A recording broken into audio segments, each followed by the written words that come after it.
Assalamualaikum warahmatullahi wabarakatuh. Hai. Kita ketemu lagi di buku yang baru di tahun baru ini. Kali ini Bunda bikin buku baru, judulnya Ka'bah. Ku bersimpuh memohon ampunan. Buku ini tuh buku Bunda yang keberapa ya? Kalau nggak salah sih yang ke-24 sejak pertama kali Bunda nerbitin buku, judulnya Gubernur Kulit Panggul. Lucunya ya, Gubernur Kulit Panggul dulu buat bukunya Bunda untuk membantu memperbaiki sekolah anak-anak dulu di Garut, di desa kecil ya di Garut, namanya lupa kok ya, Burung Ayun. Nah, daerah Burung Ayun di Garut. Dan sekarang ini buku ini salah satunya adalah untuk membangun satu sekolah. Sudah selesai alhamdulillah di Bali, dan insya Allah kita mau bikin satu pesantren di Maluku insya Allah ya, Pakis Quran. Nah, kenapa bikin buku Ka'bah? Jadi gini, waktu itu kan Bunda ketemu nih habis ngajar di salah satu perusahaan perbankan nomor 1 ya di Indonesia. Lalu temanku bilang begini, Ci, bikin dong buku tentang milenial. Nah, bukunya tentang milenial, tetapi juga tentu harus dibaca, bukan harus ya, perlu dibaca oleh orang tua milenial dan juga kakek nenek milenial selain milenial sendiri. Lucunya nih ya, ini Bunda bacain dulu ya beberapa testimoni dari pembaca awal. Misalnya Ataya ini anak semester 3 dari FKM UI. Katanya gini, baru baca sedikit tapi udah nagih. Ditambah pengalamannya yang relatable sama anak milenial, kekinian banget. Ini katanya Ataya nih ya, bukan katanya Bunda. Nah, tapi ada yang lucu, katanya Gilang itu seorang freelance writer ya. Dia bilang gini, pertama kali lihat judulnya, jadi waktu dia lihat judulnya Ka'bah, dia pikir buku tukeran haji katanya. Dan ternyata novel anak milenial yang bernuansa religius, yang sangat engage ya dengan feeling anak muda, mantap katanya gitu. Kenapa sih feeling anak muda? Gini, katanya anak-anak milenial ini sekarang ya, karena banyak banget Tuhan dengan T kecil di sekitar kita sekarang ini, kita nggak butuh lagi Tuhan dengan T besar. Bener nggak sih gitu? Yang kedua juga emangnya kita masih butuh Ka'bah? Ka'bah kan cuma sekedar batu hitam yang ada tanah suci ya, sejak zaman Nabi Ibrahim, zaman dulu sampai sekarang masih ada tuh. Apakah kiblat itu, Ka'bah itu bisa menjadi kiblat kita? Atau Ka'bah itu sebenarnya adalah hati kita sendiri yang menjadi apa? Menjadi tujuan atau arahan hidup kita. Nah, di sini Bunda mengisahkan tentang para perempuan nih, karena waktu itu diterbitkan dalam rangka Hari Ibu kemarin, Desember kemarin ya. Anak-anak perempuan atau milenial perempuan yang masing-masing itu punya cerita ya. Jadi ternyata ceritanya Nia ya, ceritanya Ani, Ulfa, Intan, Olea itu bisa mewakili kita yang menari dalam badai kehidupan kita. Karena apa? Karena badai kehidupan kan ada terus ya dalam kehidupan kita. Tapi kalau kita kemudian larut dalam badai, kita ke bawah. Akhirnya apa? MATI ya, mati sia-sia. Tapi kalau kita menari dalam badai, artinya kita bisa ikut atau mengarahkan kehidupan kita. Karena kan di atas tujuan kita untuk apa? Tujuan kita mau ngapain? Nah, Ka'bah inilah kiblatnya. Ka'bah itu bisa batu yang berada di sana, di tanah suci, di Mekah ya. Dan kalau menurut Bunda adalah yang paling penting juga Ka'bah di sini. Itu esensi sebenarnya dari Ka'bah. Nah, ceritanya di sini nih ya, ada Nia ya, Nina di sini, Nina ya, yang ogah punya suami. Nah, banyak kan nih cewek-cewek milenial yang begini nih ya, yang punya jabatan baik, cantik ya, pintar tentunya, punya duit, punya anak asuh juga ya, artinya sosialnya oke ya, intelektualnya oke. Tapi kemudian patah hati karena apa? Karena sang pacar pergi meninggalkan dia begitu saja ya. Atau kalau ceritanya Nia di sini juga pacarnya meninggal dunia, nggak punya lagi laki laki-laki yang bisa mengerti soalnya, dan dia kemudian lupa pada Tuhan. Karena apa? Tuhan itu sesuatu yang abstrak, sesuatu yang tidak bisa dipegang, yang tidak terlihat, juga nggak terasa. Gimana caranya supaya kita bisa kuat dengan Tuhan kita? Ya? Bagaimana caranya kita cukup memahami bahwa Tuhan itu ada? Ya? Nah, ini juga kemudian ceritanya dari siapa? Salah satu tadi dari Nia. Ada juga kemudian dari Ulfa. Ulfa marah sama Tuhan. Karena apa? Karena ayah yang dicintainya itu diambil gitu aja. Ya? Lagi naik haji lagi. Pernah tahu nggak kondisi apa tuh namanya kejadian orang-orang lagi syai, ya? Kemudian runtuh, ya, berdesak-desakan, meninggal di sana. Nah, dia Ulfa merasa bahwa Tuhan itu mengambil ayahnya begitu saja, sehingga akhirnya Ulfa lupa bahwa segala sesuatu itu ada manfaatnya di dalamnya, ya. Tapi hikmah itu belum dia ambil. Nah, yang lucu juga ini Intan nih. Intan profesinya dokter, ya. Tapi Intan itu punya ibu yang skizofrenia, sakit jiwa kalau orang bilang, kan. Kira-kira bisa nggak sih Intan kemudian berhasil dalam hidupnya? Gawatnya lagi nih, udah capek-capek, ya, lulus jadi dokter, ternyata dipoligami sama suaminya. Udah gitu diceraikan begitu aja. Kira-kira hidupnya gimana ya? Masih nggak Ka'bah atau hatinya itu menjadi kiblatnya dia? Atau kemudian Intan pergi begitu aja? Dan ada lagi nih ceritanya dari Alea. Alea itu doyan banget sama harta. Bahkan diam-diam ya, Alea punya sugar daddy.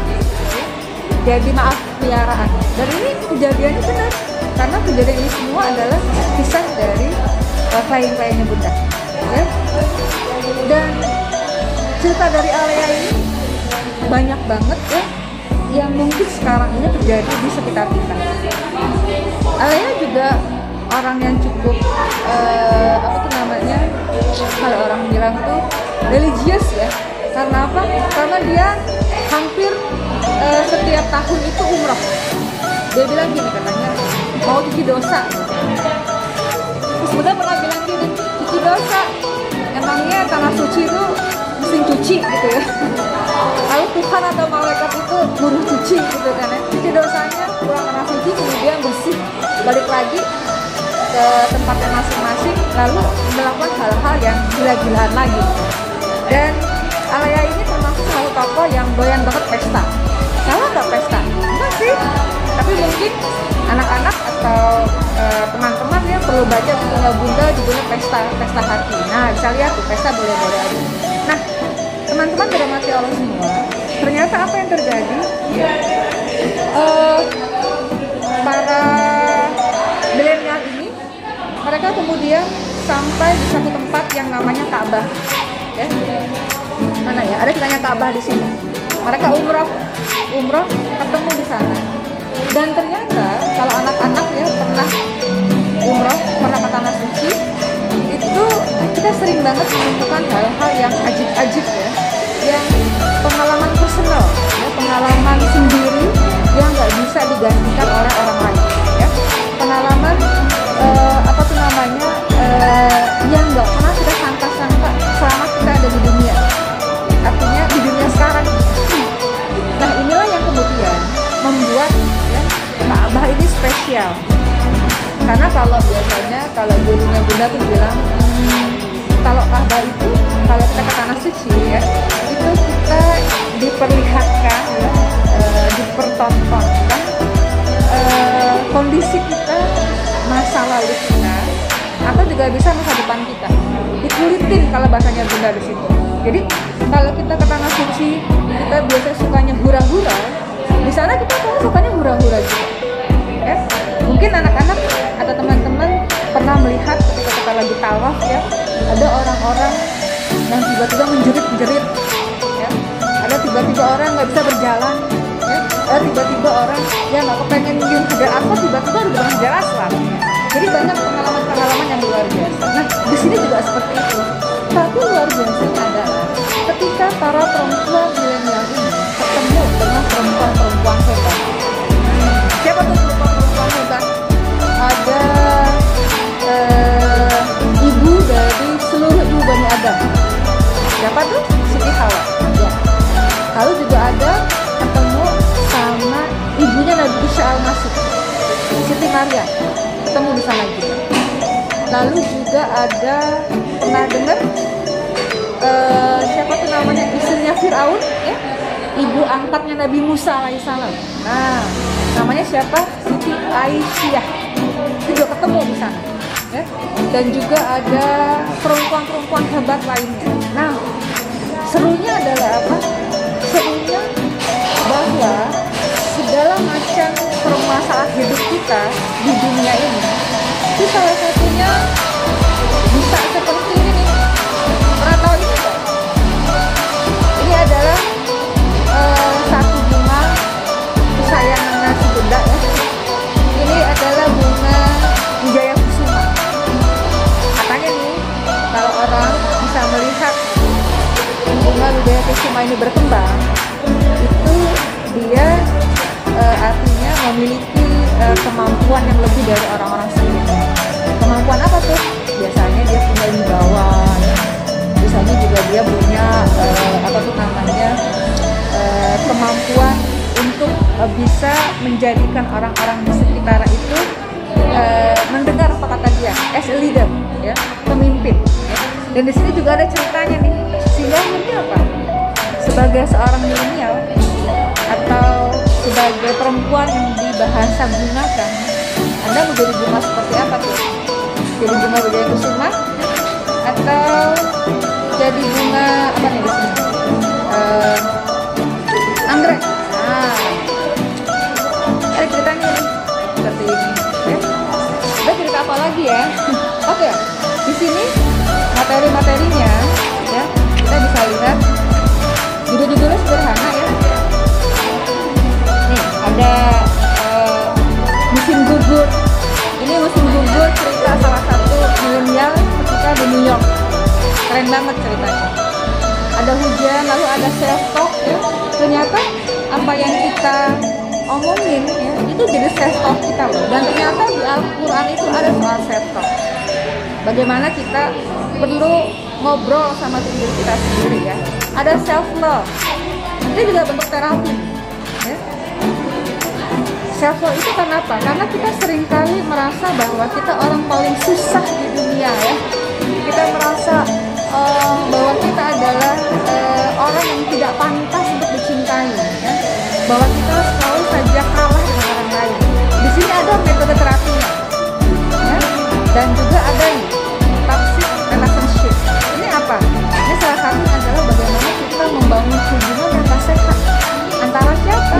Antara kita dengan orang lain, ya. Dengan pasangan kita, pacar kita misalnya, orang tua kita juga bisa, atau dengan suami atau istri kita yang sudah menikah, ya.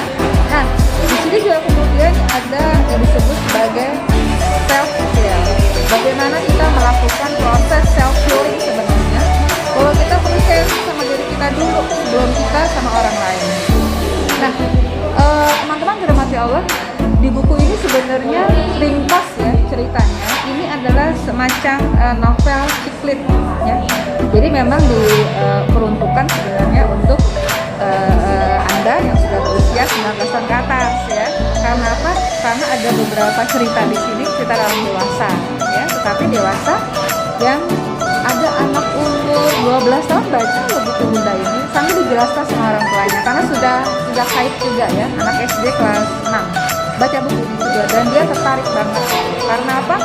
Karena tadi bahwa di dalamnya itu selain cerita kekinian, tetapi juga ada materi-materi yang sifatnya itu membantu kita untuk melihat bahwa Tuhan di sekitar kita dengan T kecil itu bukan Tuhan kita. Tuhan kita dengan T besar. Yang perlu apa? Yang perlu kita cari dalam diri kita. Nah, di materi di sini yang judulnya Misteri Manusia, ya, Di sini teman-teman bisa baca dan bisa lihat bahwa ternyata ada seorang dokter. Dokter itu dapat hadiah Nobel, ya. Namanya Lewis Carroll. Dr. Lewis Carroll ini dia menulis buku, dan bukunya itu berjudul adalah Man the Unknown. Artinya manusia yang tidak dikenal dalam dirinya adalah spiritualnya. Nah, disinilah kenapa Ka'bah berfungsi, ya. Karena dari penelitian seorang penerima hadiah Nobel. Apa tadi judulnya? Man the Unknown. Bahwa apa?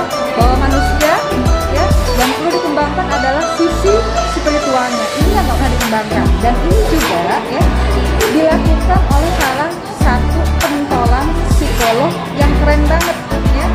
Dan ini adalah beliau ini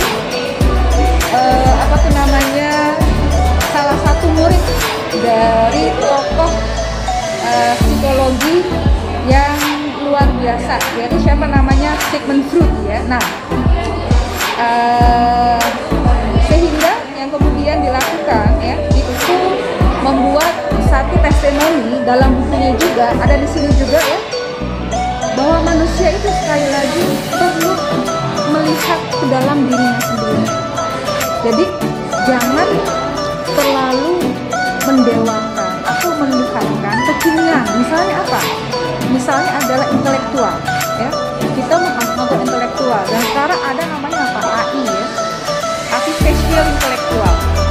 Sehingga akhirnya apa, kita bisa kalah sama robot, ya. Ada satu film keren banget, ya, tentang artificial intelligence. Bagaimana robot jadi manusia, bagaimana robot kemudian kepingin sekali punya perasaan. Nah, sekarang kita nih yang dikasih perasaan, ya, dikasih perasaan berwarna-warni seperti bunga pada musim semi seperti ini, ya, yang kita bisa marah, bisa digambarkan dengan warna merah yang keras, ya, juga bisa dengan warna merah yang lembut, ya, sedang jatuh cinta, ya, penuh kasih sayang, ya, dan juga apa, warna-warna lain, biru, hijau, ya, kuning, yang semua melambangkan dari perasaan kita, emosi kita.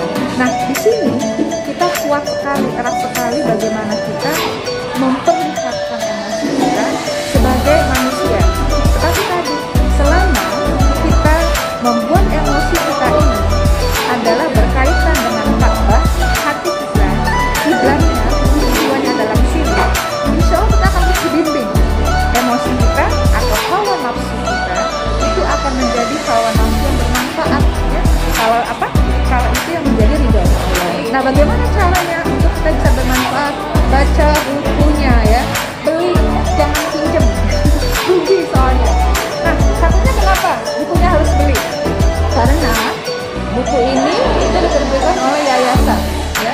Yayasan ini, Yayasan Soekarjo Kartorejo ini, ya, ini adalah membantu salah satunya pendidikan, ya. Pendidikan itu apa? Membangun sekolah, ya.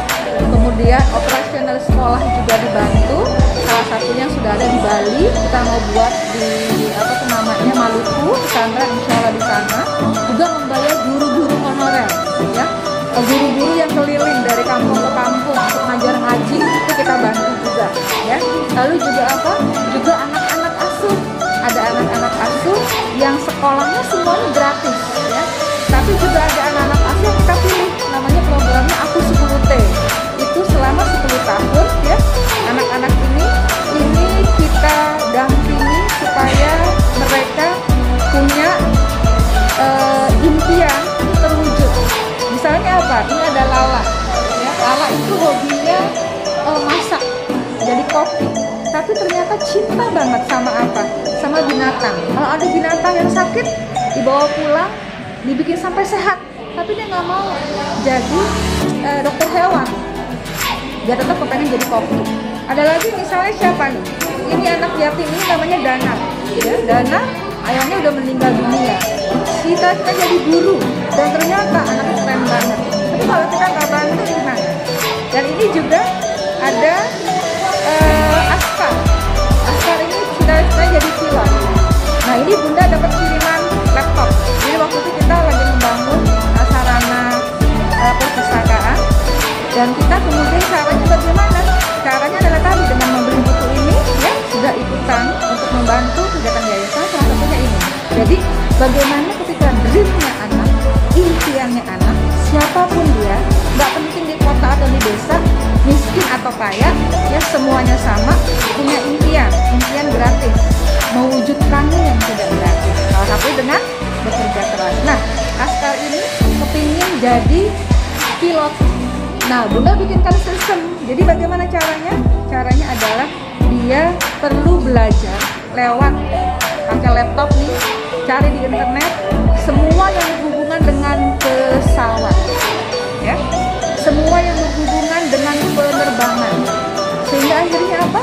Impiannya nggak akan pupus begitu aja, ya. Impiannya akan terbangun. Juga ini anak-anak yang suka sekali baca, mereka nggak punya taman bacaan. Gimana caranya kita bangunkan perpustakaan? Ini dulunya masih kandang ayam, ya. Nah, ketika teman-teman membeli buku ini, ya, membeli buku-buku yang diterbitkan oleh yayasan, berarti insya Allah 100% profitnya itu masuk untuk mendanai kegiatan ini, termasuk buku ini. Ini ada buku judulnya Parenting Billah Fil Asmaul Husna. Ini membantu untuk acara parenting kita, ya. Ini Perkata Aku 10T itu adalah program, ini dia, program yang membantu anak-anak hanya itu adalah Allah sebagai tujuan utama. Tadi Ka'bah adanya di hati kita, tujuan kita, kiblat kita. Ini juga Aku 10T adalah Allah sebagai tujuan utamanya. Kedua, bahwa anak-anak dibina, dilakukan, harus punya keterampilan dalam hidup, karena ilmu nggak cukup. Ilmu cuma bisa jadi informasi aja kalau nggak kita duit, ya, kalau nggak kita lakukan. Dan terakhir adalah U-nya apa? Ucapan, ya. Ucapan itu penting karena apa? Media, ya. Kalau verbal ini bisa jadi apa? Jadi terapi. Terakhir U-nya adalah uang. Coba sekarang anak-anak lihat apa yang ditulis di sosmed. Ucapannya itu menyakitkan orang. Ucapan yang kita tulis, tulisan yang kita tulis di medsos, ya, itu memberikan nilai positif atau nilai negatif. Ketika kita menuliskan sesuatu itu ada nggak manfaatnya buat orang lain? Kalau enggak, berarti kita sudah memberikan toksik atau kita memberikan racun. Nah, ini kita dididik di sini, ya, dengan cara ini dia. Punya my dream. Dreamnya ini tadi kita dididik untuk apa? Secara spiritual. Itu adalah Allah, Tuhan yang nomor satu. Kedua adalah India, kecerdasan intelektualnya. Penting jadi orang pintar. Oh ya, Pak Hadi itu enggak? Pintar Pak Hadi, ya. Berikutnya adalah apa? Secara mental, secara fisik, secara sosial, dan juga secara keuangan. Karena apa? Kita melatih anak-anak supaya berani kaya, ya, berani menjadi orang tajir melintir, ya, berani menjadi hartawan, jadi konglomerat, ya. Karena di sini kita didik untuk itu. Karena kalau tidak, kita akan tidak memiliki kemampuan untuk bisa memiliki keterampilan finansial atau memiliki kemampuan untuk bisa menghasilkan uang. Uang itu penting nggak? Penting. Supaya apa? Supaya kita bisa memberikan zakat, infak, sedekah, waktu. Selain apa? Selain kebutuhan sehari-hari, kita nggak perlu mengambil sama orang lain, ya. Dan juga apa? Estetika. Estetika itu apa? Keterampilan kita supaya kita dilihatnya indah karena Allah itu indah, ya. Nah, jadi dari buku ini, ya, dari yayasan ini, ya, kita punya mengajak teman-teman semua untuk bersama-sama melakukan hal yang kecil aja, sederhana. Pertama apa? Beli bukunya, ya. Bukunya nggak mahal, harganya 99.000, ya. Nanti bisa beli di sini nih. Ini ada apa namanya distributornya nih. Ada di Jakarta, di Depok, di Bali, dan juga di Sulawesi. Ya, ini adalah teman-teman semua yang membantu di yayasan. Sehingga akhirnya apa? Dengan membeli buku ini, teman-teman mendapatkan manfaat di sini. Tahu bahwa Tuhan yang dibutuhkan sama kita bukan Tuhan dengan T kecil, tapi dengan Tuhan dengan T besar. Dan kalaupun kita pernah punya salah, kalaupun kita pernah melakukan banyak kesalahan, kita tetap bisa melakukan kebajikan. Karena apa? Karena Tuhan yang punya Ka'bah ini, ya, di mana Ka'bah diturunkan, ya, Tuhan kita semua yang menjadikan kita, yang meniupkan ruh kita, itu punya sekian banyak kemampuan tadi ceritanya Alia dan yang lain-lain. Tinggal satu sekarang, mau nggak kita menjadikan Ka'bah ini sebagai kiblat kita, tujuan hidup kita, dan yang berarti apa? Ada di hati kita. Nah, masalahnya satu nih, kita pernah nggak ngobrol sama hati kita atau tadi self talk kita? Self talk kita itu ada di Al-Quran. Besok Ibrahim, baca aja di bukunya. Bunda pasti triknya di sini ya, supaya apa? Supaya kita bisa melakukan kebajikan dimulai dari diri kita sendiri. Kalau kita memulai kebajikan dari diri kita, insya Allah kita akan bisa memberikan sekitar kita itu kebahagiaan. Karena apa? Karena jangan lupa, bahagia dengan stres ya. Bahagia dengan stres ini adalah salah satu tagline-nya dari yayasan. Karena apa? Karena kalau kita bahagia tanpa melalui rangkaian proses stres, bahagia kita akan bermakna. Tapi kita nggak akan mungkin kok stres terus-terusan ya. Kita pasti akan bahagia. Tapi kalau bahagia kita cuma dikasih gitu aja tanpa melakukan satu perjalanan, kita merasa bahwa taking for granted gitu. Ya sih, gue udah berhak terima. Tapi sebenarnya kita perlu memberdayakan diri kita untuk menemukan kebahagiaan kita dengan mengetahui Ka'bah kita ada di hati kita. Rasanya itu kali ya dari buku Bunda yang ke berapa ya, bisa lupa, ke-24 kalau nggak salah, dari pertama kali buku Bunda pernah baca. Insya Allah semoga buku ini bisa bermanfaat, tentunya tidak hanya untuk kita, tapi juga untuk sekian banyak anak-anak asuh yang ada di sini, dibantu dengan teman-teman membeli buku ini. Insya Allah.